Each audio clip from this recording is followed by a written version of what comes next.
2014년 개봉이 되어서 많은 한국인들이 보았던 영화 명량이 있습니다.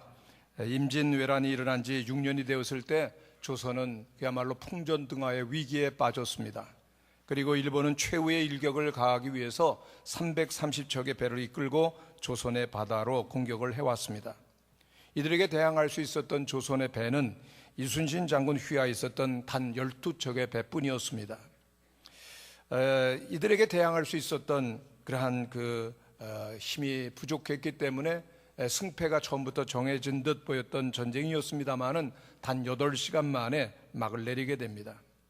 왜군의 사망자는 헤아릴 수 없이 많았지만은 조선은 단 한 척의 피해도 보지 않았던 완전 무결한 승리를 거두었죠. 이 기적 같은 승리를 통해서 조선은 일본에 빼앗겼던 해상권을 되찾고 또 일본이 한양 함락과 조선 정복의 계획을 수포로 돌리게 했었던 것입니다. 전 세계 역사상 몇째 안 가는 최고의 전쟁이었고 그리고 조선의 역사를 바꾸었던 가장 위대한 전쟁이었습니다. 이 영화에서 우리 모두의 마음속에 가장 깊이 남아있는 대사 하나가 있습니다. 무엇이죠? 신에게는 아직 12척의 배가 남아 있습니다. 이 말은 이순신 장군의 정신세계와 그의 의식을 잘 보여주고 있습니다. 장군은 자신에게 없는 것 찾지 않았습니다. 자신에게 있는 것만을 찾습니다. 물론 이순신 장군도 공격해오는 수많은 외선들, 외적들을 생각하면 두려움에 압도되기 쉬웠을 것입니다. 그리고 주변에 있는 사람들도 그 없는 것을 바라보면서 부정적인 생각에 빠지고 또한 이 장군에게 많은 외압을 가했던 것이 사실입니다. 그러나 그 어려운 상황 속에서도 이순신 장군은 끝까지 마음의 초점을 잃지 않습니다. 그는 선조 왕에게 편지를 보낼 때 신에게는 아직 12척의 배가 남아있나이다 라고 했을 뿐 아니라 자신에게도 얘기를 했을 것입니다. 내겐 아직 12척의 배가 있다. 우리는 여기서 아주 중요한 삶의 원리를 한 가지 배우게 되는데요, 우리의 삶에서 무엇에 초점을 맞추느냐, 무엇에 우리의 의식을 맞추냐가 매우 중요하다라고 하는 것이고 핵심이라고 하는 것이죠. 이순신 장군은 남들이 보지 못하는 것 봅니다. 그리고 남들이 다 아는 사실에 그 관심을 쏟지 않습니다. 다른 많은 사람들, 일본의 수군의 배가 얼마나 많은지 그것을 보고 있었지만은 수백 척의 적군 앞에서도 이순신 장군은 자신에게 있었던 12척의 배를 생각했었던 것입니다. 할 수 없는 것 생각지 않고 할 수 있는 것을 생각했다는 것입니다. 사라졌었던 1만군의 그 조선의 수군 아쉬워하거나 바라보지 않습니다. 다만 현재 있는 군사와 배를 생각했었던 것입니다. 수백 척의 적군이 있지만은 그러나 자신이 가지고 있었던 12척의 배에 집중했을 때 위대한 승리가 주어졌습니다. 우리가 살아가면서 수많은 문제들을 만나죠. 위기에 직면합니다. 그럴 때 우리들은 과연 무엇에 집중을 하고 무엇에 초점을 맞추는가를 우리는 돌아보아야 할 것입니다. 오늘 본문 말씀 가운데 보면은 엘라 골짜기를 마주하고서 이스라엘 백성과 그리고 블레셋이 대치를 하고 있습니다. 그런데 블레셋 사람에서 진영에서 싸움을 도두는 자 골리앗이라고 하는 장군이 나오는데 키가 거의 3m에 달하고 그리고 노트구에 57kg이나 되는 놋 갑옷을 입고 그리고 또한 창자로는 뱃을 채워갖고 방패든 자가 앞서 행하고 있었습니다. 세상에 뭐 이런 거인이 다 있느냐 할 정도의 큰 거인입니다. 그가 고함을 지르는데 얼마나 쩌렁쩌렁한지 이스라엘 사람들은 다 숨을 죽이고 두려워하며 전율할 수밖에 없었습니다. 8절 이하의 그 공동 번역 성경에 보면은 이렇게 골리앗이 말합니다. 너희 사울의 졸개들아, 이 블레셋 장수와 맞서서 싸울 자를 골라 이리로 내려보내라. 만약 그 자가 나한테 이겨서 나를 쳐 죽이면 우리가 너희 종이 될 터이나 내가 이겨서 그 자를 죽이면 너희가 우리의 종이 되어 우리를 섬겨야 한다. 내가 오늘 이렇게 너희 이스라엘 진영에 욕을 퍼붓는데도 나와 결판을 내릴 사람을 보내지 못하겠느냐. 고대 전쟁에서는 한번 전쟁이 났다고 하면 거의 모든 군사들이 죽고 그리고 또한 물자들이 다 없어지기 때문에 때로는 병력과 물자를 아끼기 위해서 장군들만 대결하는 일들이 있었습니다. 골리앗이 그것을 하자는 것이죠.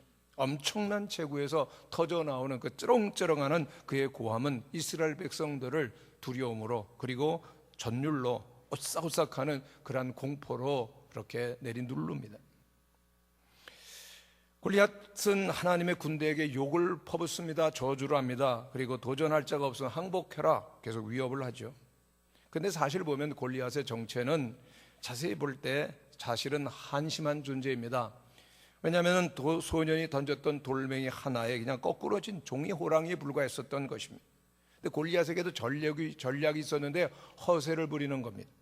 우는 사자처럼 으르렁거리고 그리고 이스라엘 백성을 두려움에 빠지게 해서 스스로 항복하게 하는 최면 전술, 심리전을 저가 벌이고 있었던 것입니다. 골리앗은 지금 이스라엘 백성들의 가슴 속에 아주 무서운 불화살을 꼽아 놓았습니다. 두려움과 패배의식과 절망감이라고 하는 아주 깊은 그러한 상처를 냈던 것이죠. 성경에 보면 블레셋의 거인은 매일과 같이 나오는 겁니다. 그리고 거구를 드러내고 창을 휙휙 돌리면서 위협을 합니다. 그런데 사울 왕과 이스라엘 군사들의 사기는 어떠하죠? 11절에 보면은 사울과 온 이스라엘이 블레셋 사람의 이 말을 듣고 놀라 크게 두려워하니라. 24절에 보면 이스라엘의 모든 사람이 그 사람을 보고 심히 두려워하여 그 앞에서 도망하였다. 놀랐다. 크게 두려워했다. 심히 두려워했다. 도망을 했다. 이건 뭐 전쟁이 안 되는 겁니다. 근데 사실 이 거대한 골리앗과 싸워야 될 사람 하나를 꼽으라면은 사울 왕이었습니다. 그는 이미 많은 전쟁을 하나님의 도우심으로 전쟁에서 승리했었던 아주 혁혁한 공을 세운 장군이었죠. 하나님의 능력을 그가 입기만 한다면 어떤 대적이든지 다 물리칠 수 있었던 장군이 바로 사울이었습니다. 그런데 그 용기가 다 사라져 버렸습니다. 하나님의 신이 떠났기 때문이죠. 두려워만 하는 겁니다. 이런 사울을 향해서 다윗이 이렇게 말합니다. 32절에 보면 그로 말미암아 사람이 낙담하지 말 것이라 주의 종이 가서 저 블레셋과 싸우리이다. 한번 따라하시기를 바랍니다. 낙담하지 말 것이라. 여기 낙담하지 말 것이라고 하는 것은 영어 성경으로 보면 마음을 잃다, lose heart라고 그렇게 말하고 있습니다. 낙담하다고, 사기를 잃는다, 그건 마음을 잃는 것이요 전쟁하기도 전에부터 마음에서부터 졌다라고 하는 것입니다. 사울은 이미 마음에서의 전쟁에서 두려움에 빠져서 지고 있었던 겁니다. 벌벌벌 떨고 그의 장병들도 역시 싸우기도 전에 모든 사기는 땅에 떨어져 있었던 것입니다. 오늘 이 이야기는 그 예전에 그 이스라엘 백성들의 군사들의 얘기 아니라 오늘 우리들의 이야기도 될 수가 있습니다.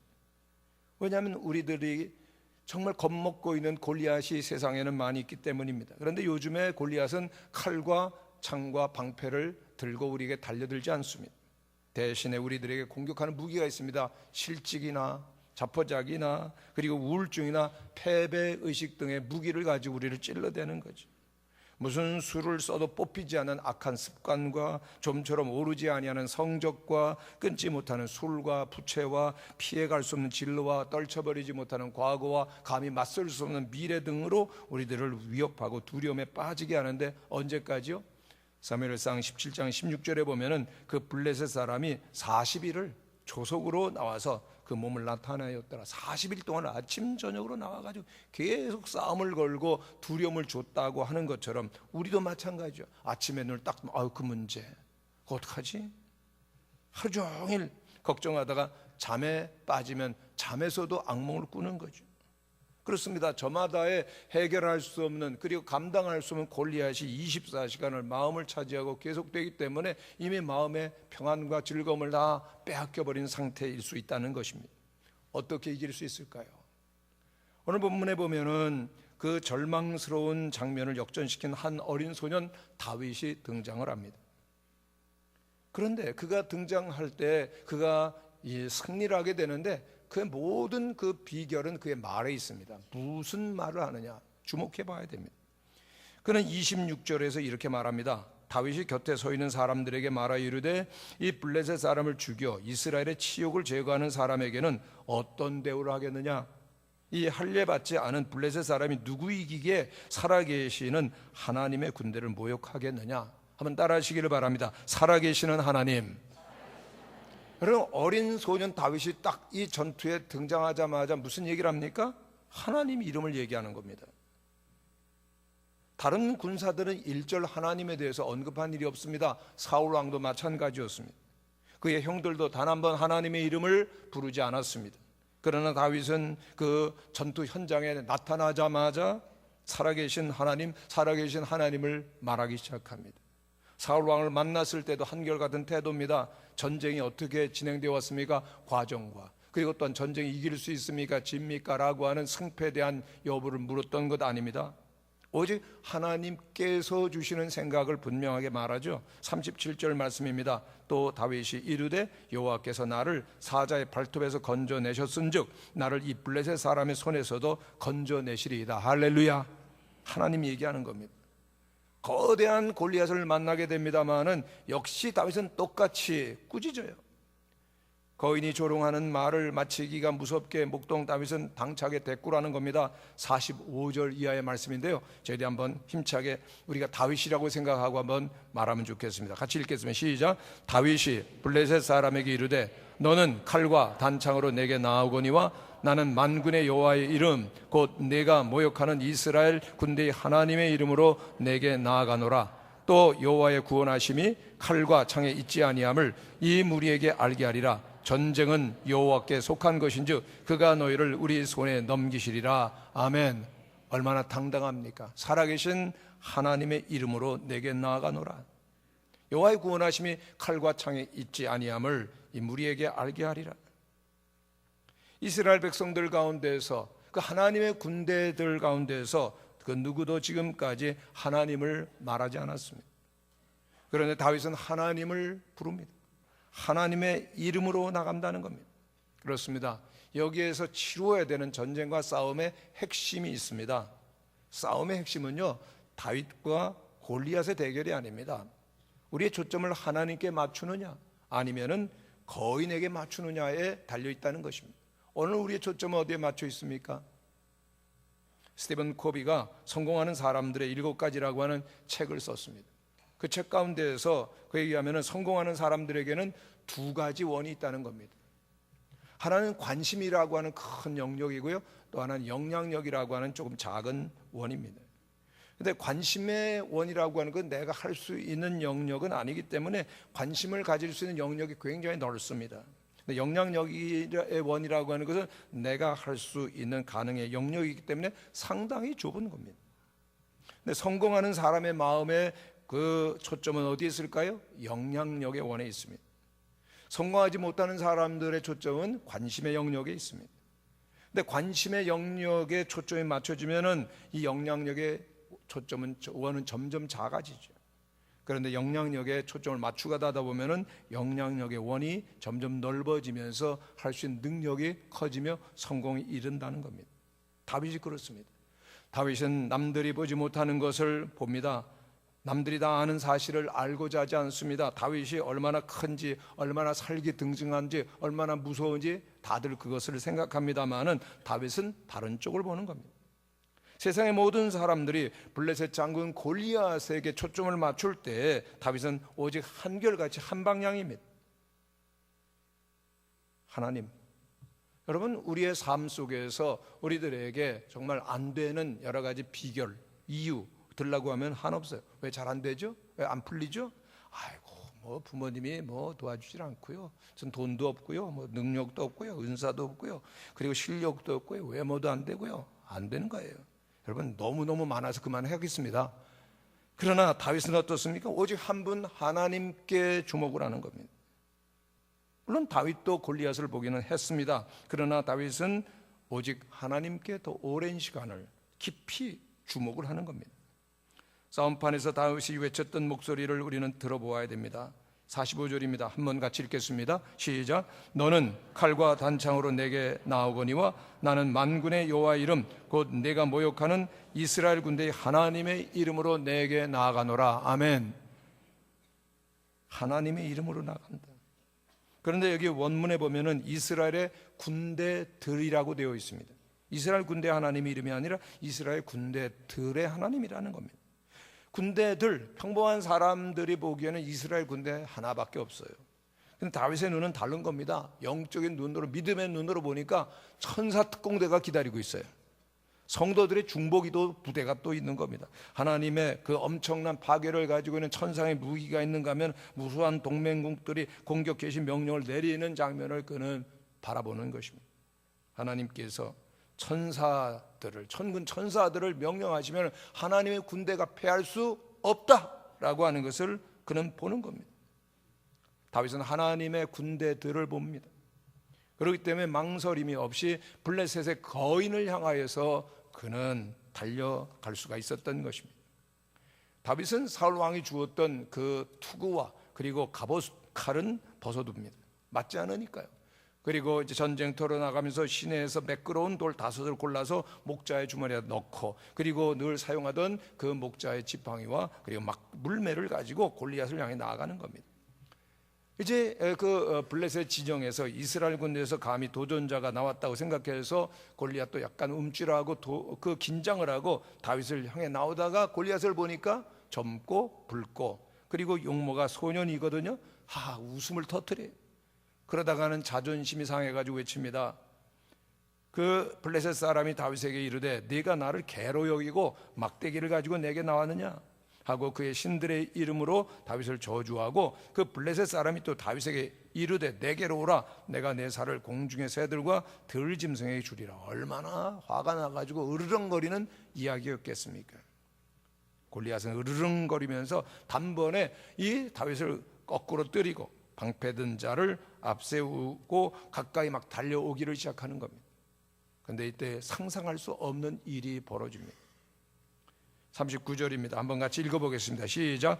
블레셋 사람이 일어나 다윗에게로 마주 가까이 올 때 다윗이 블레셋 사람을 향하여 빨리 달리며 손을 주머니에 넣어 돌을 가지고 물매로 던져 블레셋 사람이 이마를 치매 돌이 그의 이마에 박히니 땅에 엎드러지니라. 할렐루야. 여러분, 골리앗이 방패든 사람과 함께 화를 내면서 달려옵니다. 다윗은 움츠리질 않아요. 다윗은 오히려 골리앗을 향해 빨리 칠 줄 아더니 주머니에서 돌 하나를 꺼냅니다. 물매로, 그리고 힘차게 돌리다가 던지는데요, 그 물매에서 포물선으로 그리고 빠져나간 돌이 정확하게 골리앗의 이마에 퍽 하고 맞더니 그 거구가 비틀거리다 쓰러집니다. 눈 깜짝할 새에 게임이 끝납니다. 무기 하나 없이 나갔던 다윗은 꼬꾸라진 골리앗의 칼집에서 칼을 빼서 그를 죽이고 그의 목을 뺍니다. 블레셋 군사들이 두려워서 도망을 합니다. 이스라엘 군사들은 환호성을 지르고 추격하여서 통쾌한 승리를 거두게 됩니다. 하마터라면 그 골리앗의 위협, 심리전으로 제대로 한번 싸워보지도 못하고 블레셋의 노예가 될 뻔했었던 이스라엘이 단 한 사람 다윗의 그 용기를 통해서 승리를 하게 됩니다. 오늘 그 말씀 가운데서 저는 참 감동이 되는 것이 그 다윗이 빨리 달리며라고 하는, 블레셋 사람을 향해 빨리 달리며라고 하는 말이 얼마나 도전이 되는지 모릅니다. 여러분 따라하시기를 바라며 빨리 달리며 막 적을 향해 질주한다라고 하는 겁니다. 블레셋이 막 다가오는데요, 두려운 게 없어요. 그냥 그는 더 큰 용기를 가지고 달려들더라는 얘기입니다. 여러분, 오늘 우리의 생을 한번 돌아보시기를 바랍니다. 오늘 우리의 대적, 우리의 경쟁자, 우리의 원수들을 향해서 이렇게 맹렬하게 돌진해 본 적이 언제인지요. 많은 사람들이 너무나도 쉽게 물러납니다. 문제를 보면 뒤로 물러가고, 어려움을 보면 위축되고, 일거리를 보면 슬쩍 피하고, 사람들의 이목을 피해서 움츠리고, 너는 금수저 은수저 나는 흙수저 하고서는 나는 안 된다고 피하는 일들이 너무나 많지 않습니까? 성도 여러분, 그러나 우리에게는 다른 방법이 있습니다. 하나님의 이름으로 거인을 향하여 돌진하는 것입니다. 한번 따라 하시기를 바랍니다. 하나님의 이름으로. 우리에게 하나님의 이름이 있습니다. 아멘. 그렇기 때문에 문제야 와라, 어려움이야 와라, 두려움이야 와라, 술이야 와라, 우울이야 와라, 내가 하나님의 이름으로 간다. 물매에 돌멩이를 안겨서 거인을 향해서 멋지게 날렸던 것이 언제입니까? 다윗이 문제를 향해서, 물맷돌을 향해서 날리는 장면이 얼마나 멋있습니까? 이순신 장군은 12척의 배로 330척의 외선의 배를 향해서 돌진했을 때 위대한 승리가 있죠. 여러분, 우리가 누굽니까? 한번 따라 하시기를 바랍니다. 우리가 누굽니까? 우리 누구예요? 우리는 이순신 장군의 후예입니다. 별로 감동이 안 되세요? 우린 다윗의 후예입니다. 대단한 얘기입니다.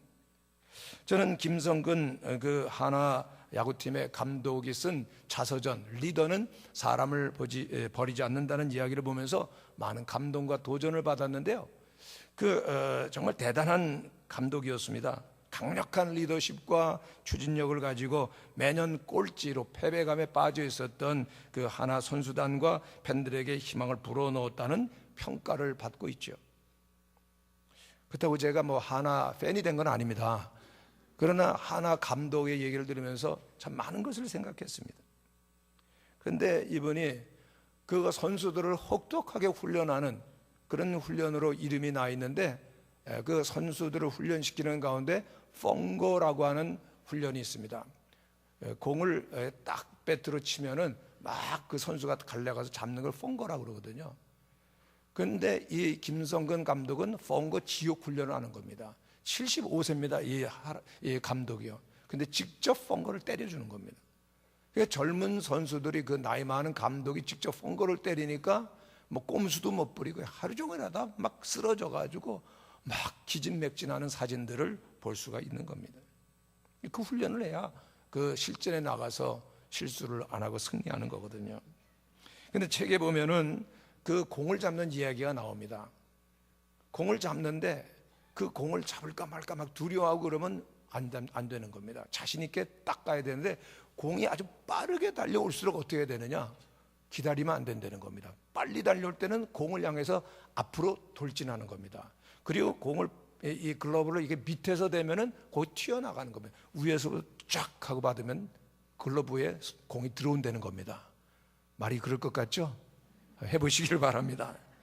문제가 크다, 빠르다, 두려워하지 말고 막 달려들라는 얘기입니다. 적극적으로 방어를 하라는 겁니다. 다윗이 그러했습니다. 골리앗, 모든 이스라엘 군대 사울 왕도 두려워했지만 그는 골리앗을 향하여 돌진하고 있습니다. 여러분도 돌진하시기를 바랍니다. 어떻게 돌진할까요? 다윗은 첫 번째로 그 믿음으로, 즉 하나님께 초점을 맞춤으로 돌진할 수 있었습니다. 사도행전 13장에 보면 하나님께 다윗을 내 마음에 맞는 사람이라고 부르십니다. 멋진 별명이죠. 아브라함도 모세도 요셉도 그런 별명을 못 가졌습니다. 바울도 사도라고 하는 말을 듣고 요한도 사랑받는 제자라고 하는 평가를 받았지만 그 아무도 하나님께로부터 내 마음에 맞는 사람이다라고 하는 멋진 인정을 받지 못합니다. 다윗이 그런 그 별명을 받았던 이유가 뭐죠? 비결은 하나님께 초점을 맞추는 겁니다. 곧 믿음으로 주님만 바라보는 것, 집중하는 겁니다. 사무엘상 17장에 보면 다윗이 골리앗을 두 번 평가하는 장면이 나옵니다. 한 번은 사울 왕 앞에서, 그리고 또한 직접 거인의 도발을 듣고 곁에 있는 사람들에게 말할 때입니다. 뭐라고 그 골리앗을 말하는가 하면요, 이 할례 받지 않은 블레셋 사람이 누구에게 살아계신 하나님의 군대를 모욕하겠느냐? 너 하나님의 사람 아니다. 넌 하나님께 함께 있지 않다. 너 할례도 못 받았다는 얘기입니다.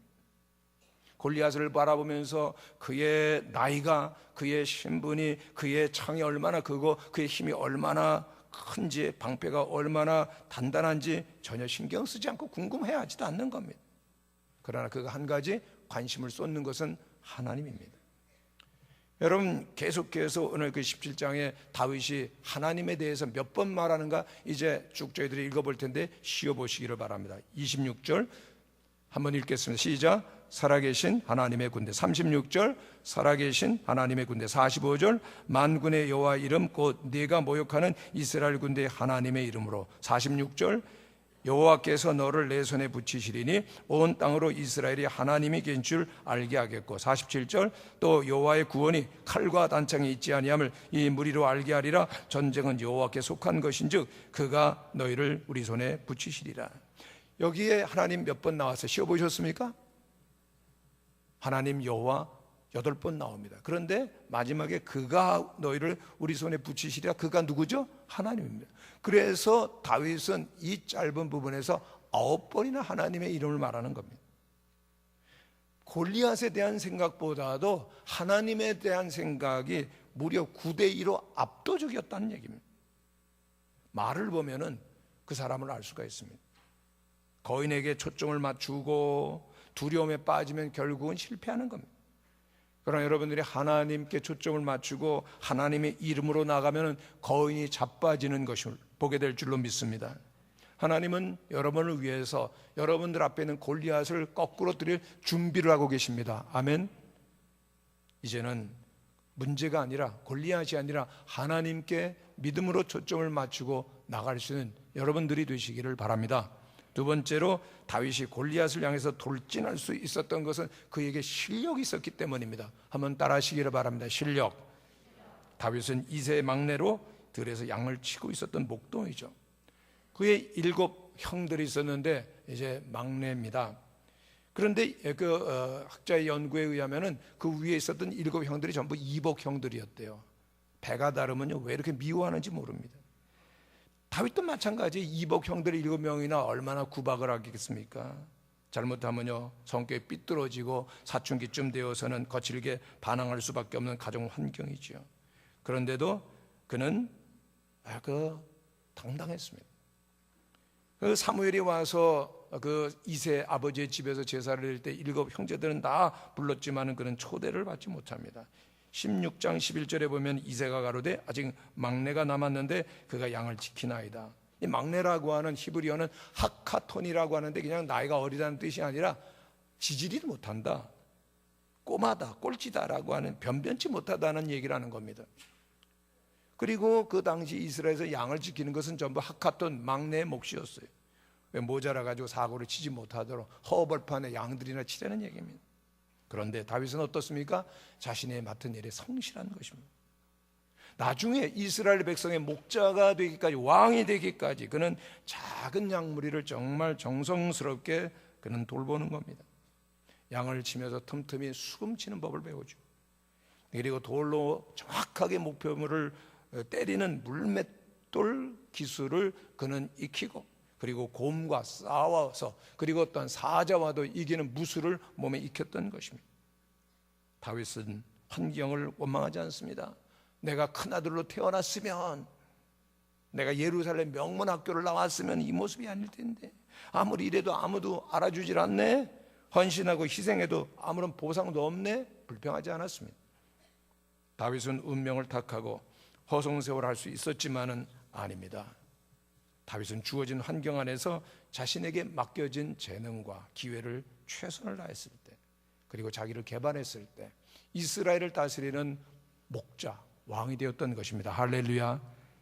오늘 불평하고 원망하는 자에게 미래는 없습니다. 그러나 오늘 참고 실력을 기르고 준비하는 자에게는 미래를 향해 돌진할 수 있는 힘이 주어지는 거죠.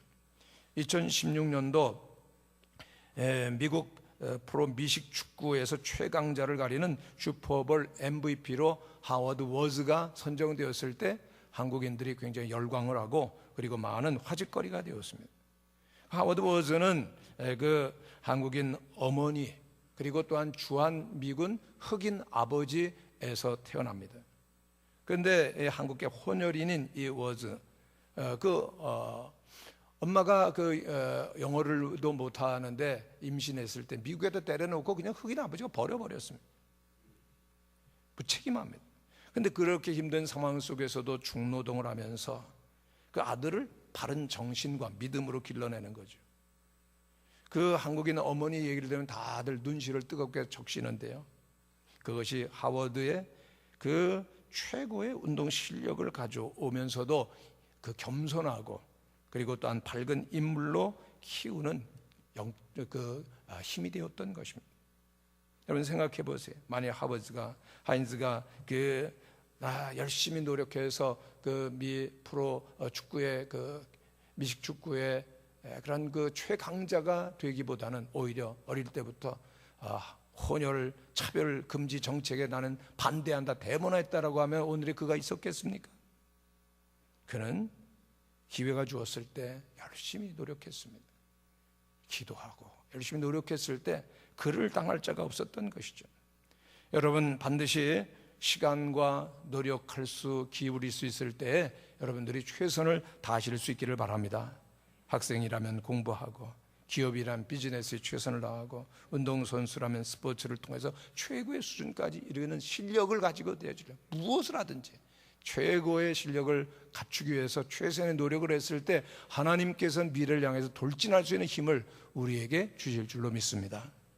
세 번째로, 아무리 믿음과 실력이 있어도 나가서 싸우는 용기와 행동력이 없으면 소용이 없습니다.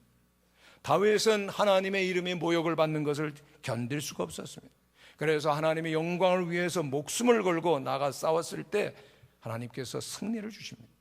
두려워하고 탄식하고 울고만 있을 때가 아니었다는 겁니다. 다윗의 위대함이 여기에 있습니다. 다윗은 골리앗 앞에 몸을 던지는 겁니다. 입으로 문제를 진단하고 평가하고 주저앉고 있지 않았다는 얘기입니다. 승리의 비결을 이렇게 하면 됩니다. 충고만 하려고 하지 않습니다. 직접 자신이 몸을 던져서 날아가는 겁니다. 오늘 한국 교회가 어떻습니까? 복음의 위기를 맞이하고 정체되고 그리고 위태로운 상태 속에 있고, 세상 사람들은 우리가 믿는 예수를 믿지 못하겠다라고 말합니다. 손과 발과 섬김과 삶이 없는 오늘의 복음, 세상 믿지 못하겠다는 겁니다. 그러나 아니요, 세상 사람들에게 하나님의 진정한 그 영광과 하나님의 이름을 가지고 나갈 사람이 오늘 우리 가운데 누가 있습니까? 성도 여러분, 올해 저희들은 기도 대행진으로 정말 기도하고 이런 영혼들을 품고 간구하고 그들을 찾아가려고 하는데, 여러분, 기도 대행진과 초청 행사, 이제 5월 28, 29일 있게 될 행사는 그 본질을 회복하는 운동입니다. 하나님의 이름은 놀라운 능력이고 구원이고 생명인 줄로 믿습니다. 아멘. 예수님의 이름도 마찬가지입니다. 하나님의 이름, 예수님의 이름을 우리가 존중히 여기고 나아갈 때 하나님께서는 우리를 존중히 여기시고 반드시 승리를 주시고 먼저 그의 나라와 그의 의를 구하는 우리들에게 모든 것을 더하여 주실 줄로 믿습니다. 사도행전 3장에 본 베드로는 안전배에게 말합니다. 은과 금은 내게 없거니와 나사렛 예수 그리스도의 이름으로 일어나 걸으라. 일어나죠. 무슨 말입니까? 예수님의 이름이, 하나님의 이름이 진짜 복이 있고 능력이 있고 강하다라고 하는 것입니다. 물질이 얼마나 많으냐 적으냐로 사람들을 구분하지만 그게 아닙니다. 하나님의 이름이 내게 있느냐 없느냐가 중요합니다. 세상의 부귀 영화 그리고 또한 그 모든 즐거움은 잠시지만은 하나님의 이름은 영원한 줄로 믿습니다. 오늘 우리들은 이제 기도할 것이고 불신자를 찾아가려고 합니다. 여러분, 우리가 주일마다 이제 일주일에 한 번씩 교회 나와서 1시간 기도하는 거 얼마나 중요한 일입니까? 바쁘다고요? 물론 바쁘죠. 바쁘나 더 바쁜 일이 있습니다. 하나님을 만나는 일인 줄로 믿습니다. 하나님의 이름을 붙들고 하나님의 이름을 나아가고자 할 때 우리를 가로막을 수 있는 대적은 없는 것입니다. 바쁘다 핑계하지 마시고 어렵다고 낙심하지 마시고 존귀하신 하나님의 이름을 붙드시는 성도들이 되시기를 바랍니다. 믿음으로 하나님 앞에 나가 기도하고 믿음으로 하나님의 이름을 들고 그리고 우리의 믿음의 능력과 실력을 기른다면은 대적은 물러가게 될 줄로 믿습니다. 이제 하나님의 이름으로 나가며 하나님께서 승리케 하시는 우리 무학의 모든 성도들이 되시기를 간절히 축원합니다.